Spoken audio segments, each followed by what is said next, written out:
Hi everyone, Stephanie with Mama Bear Inc. Welcome back to my YouTube channel for another card making video. But first, I would like to thank all of you who have been subscribing to my channel. I really appreciate it. It's always so heartwarming to open my email and have emails from YouTube saying that you all have subscribed. So I just wanted you to know how very much I appreciate you. If this is your first visit, thank you very much as well, and I hope you'll consider becoming a subscriber as well. For today's card, and we're going to make a gatefold card, we are going to need a piece of real red cardstock. Now this is 8.5 by 5.5, and I've scored it here at 2 1/8 and 6 3/8, and then folded those two sides in to make our gate. So that is our gatefold card. And along with that, we are going to need a piece of designer series paper, and I am using the Merry Moments paper from the DSP pack, not the stack. This is from the DSP pack, and this is cut 5 1/4 by 4. And I've got a piece of Whisper White cut 5 by 3 3/4 to go on top of that. I've also got 4 pieces of the designer series paper, and these are cut 1 7/8 by 5 1/4, and these are going to go on our panels both inside and outside. Now if you want more space to write, you can cut yourself white panels to go on top of these, which would basically be a 1/4 inch smaller all the way around, and you can also use them to stamp if you'd like. So we need 4 of these.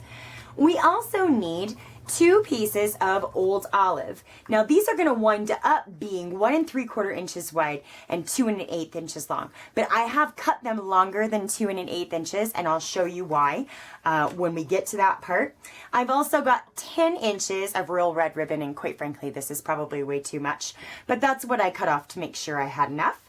Today's stamp set is going to be Cup of Cheer, and we're going to be using this Soon It Will Be Christmas Day image, and we're going to do something really cool with that.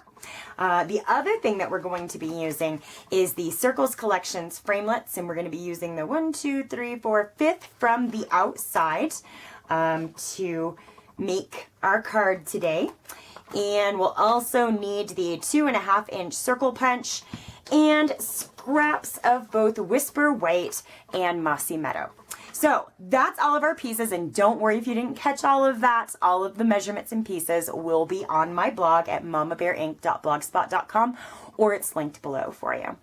All right, to get started, let's go ahead and attach our pieces to the inside of the card.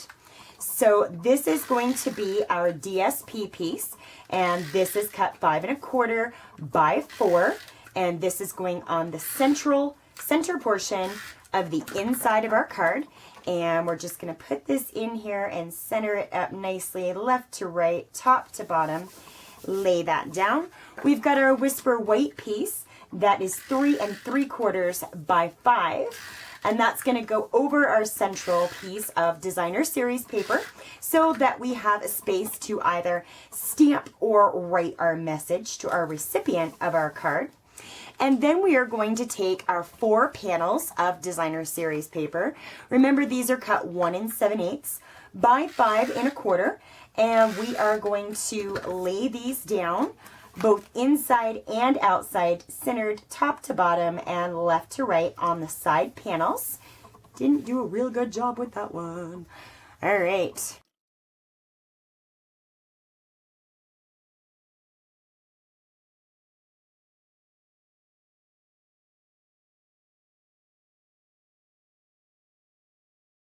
So now we have our designer series paper panels on, and we're going to start building our little design here across the front, because of course the inside is finished with room to write or stamp your message, and the outside 4 panels are done, or 2 panels are done. The back is just going to be plain real red, but of course you can decorate that with designer series paper or anything else that you'd like to do. But we're going to start building our design on the front. And basically what I'm going to do is to take these old olive pieces, and we're going to put them on the front panels like so. And the reason that I cut them a bit long is so that I can kind of meet them up and then once they are nailed down, we can glue, or we can cut them flush. But the first thing that we need to do with both of them is we're going to take our real red ribbon and we're going to kind of lay it down over the center of those pieces. And so it's easy again to do this while they're separated or off the card so that we can get that real red ribbon the same across both of them. So how do we want to do this? Let's just put some snail on the back of the ribbon, and we'll square it up here using our grid paper, and then we will know exactly where we're putting it. And I'm going to do it right there. Okay, so that's down, and we can come on the back here and just put a bit of snail to anchor it on both sides, and I'll cut that off and bring it around there and bring it around here. So we have our first piece done. Now we have a template to do our second piece. So we'll just put some snail on the back of that and take it right straight across from where our first piece was and lay it down. And wow, that was really crooked, Stephanie. All right, maybe we should do it this way. My little fantastic eyeballing it idea did not work. Okay, there we go. That's better. We'll put some snail on the back of this piece as well and anchor it down. Oops. Now we've got it. Now I've got it wrapped all the way around. Okay, it's been a long day. There we go. Now we've got it anchored down on both sides, and they match up pretty well. A little bit of a dip there, but they match up pretty well. So we'll bring our card base back in because now we want to put these down on our card front. And again, we're going to use our grid paper to kind of line this up and see exactly where we want it.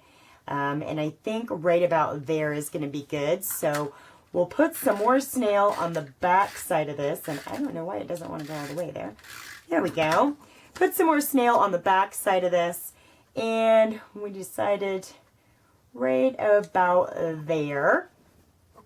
Okay, so you see it hangs off here, and it hangs off here, and my little idea is not going to work, is it? Because we wrapped it around, and now it's not going to be like that.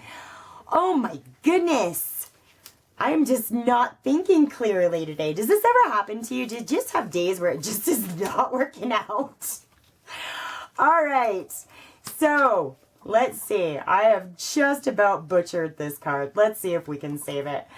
All right, so we're going to bring this right up to the edge there, and let's see if we can somehow, some way save this design. All right.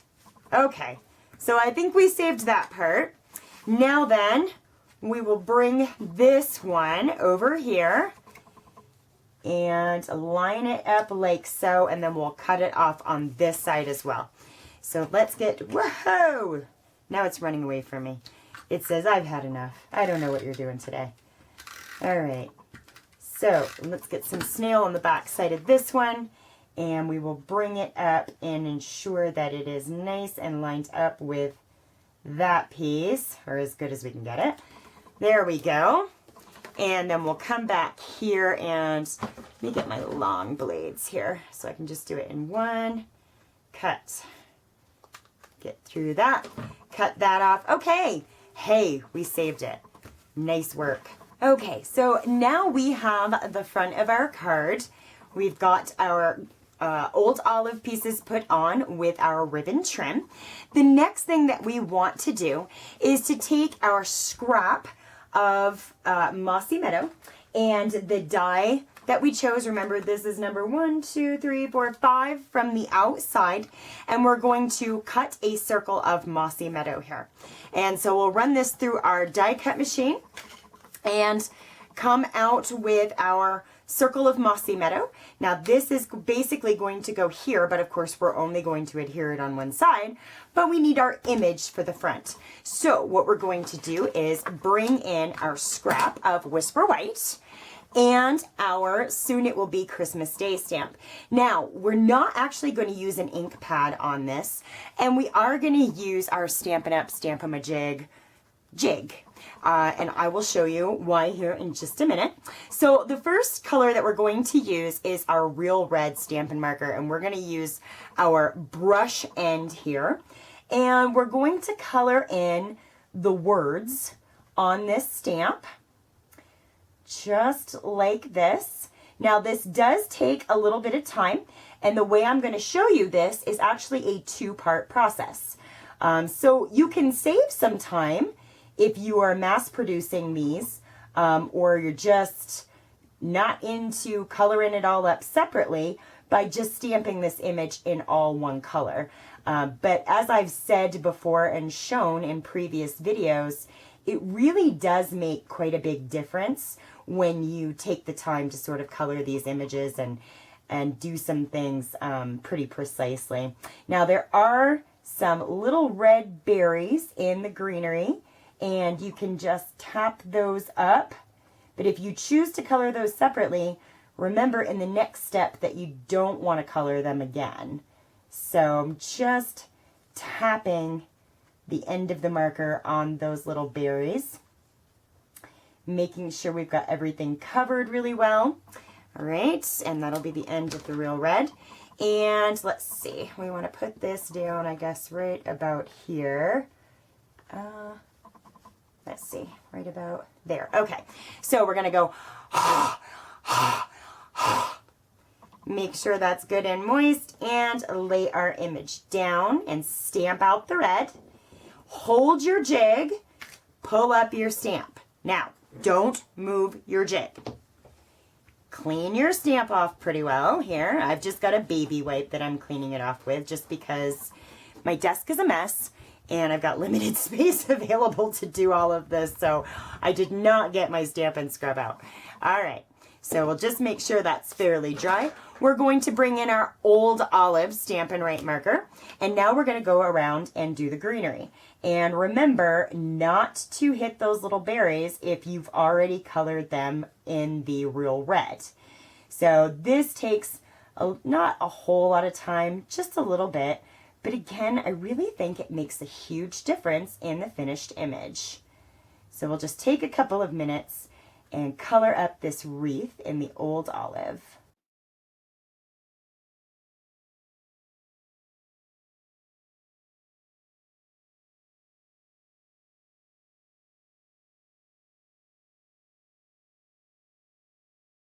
Okay, so once you have your wreath image colored,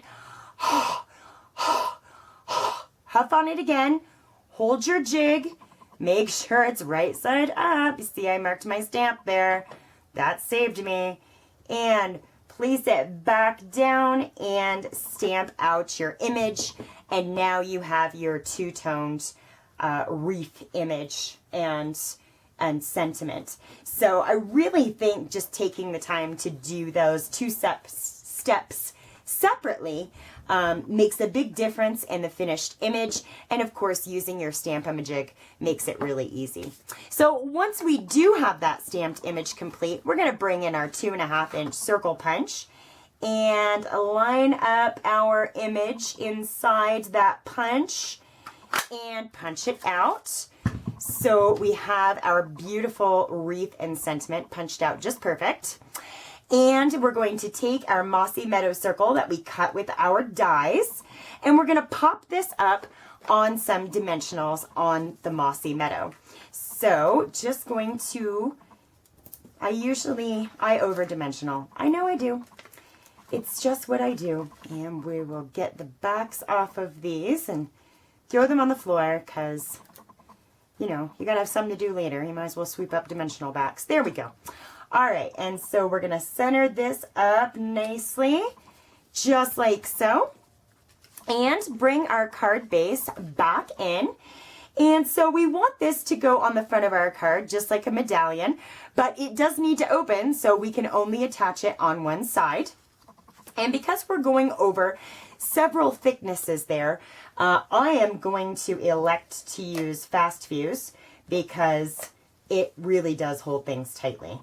I haven't had any difficulties with the fast fuse not holding what I want it to hold. So we're going to use fast fuse to do this. And again, we've got it on only this side, and we're just going to center it up and put it the way we want it. Lay it down like so. Make sure that it's nice and stuck. And now we have our gatefold card. Soon it will be Christmas Day. We open it up and you have room to write your message or stamp your message on the inside and do whatever you'd like with it. You even have room to write a message and maybe attach a gift card down here as well. So that is our gatefold card for today. Thank you very much for joining me. I've enjoyed spending time with you, and I look forward to doing so again soon. Take care.